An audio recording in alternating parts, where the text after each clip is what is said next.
says, hi, Jake. Why is it that XRP needs all these catalysts to make 3 digits when Bitcoin, ETH, Sol, and others didn't? So Bitcoin has a much more limited supply than XRP, and has and always will, because it's only 21 billion or 21 million that'll ever be available. So that's why Bitcoin, again, supply and demand dynamics. Sol both have smart contract capability, whereas XRP doesn't.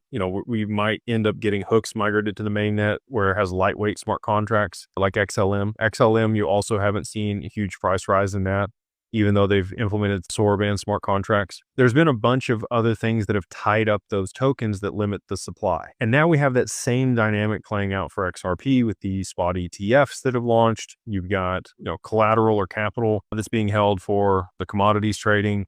You got other derivatives that are being launched on XRP. You got stable coins and other things on the XRPL that are causing more volume in transactions. Anytime you see more volume in transactions on a network, you're going to get price appreciation of the underlying asset.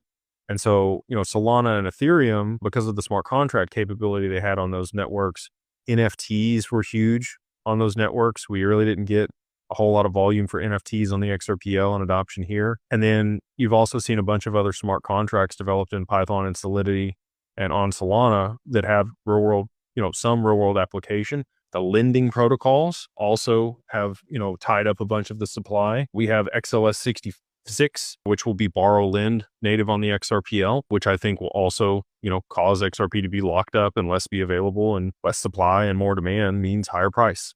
So those 3 in particular that you mentioned there, they've already had situations where the supply was limited and there was a significant amount of demand for the asset. And that's what caused the appreciation of those tokens and the liquidity to move into those ecosystems. And we're right here on the forefront of that for XRP. So hopefully, that's why we need all these catalysts and we need the adoption of the network so that we get the volume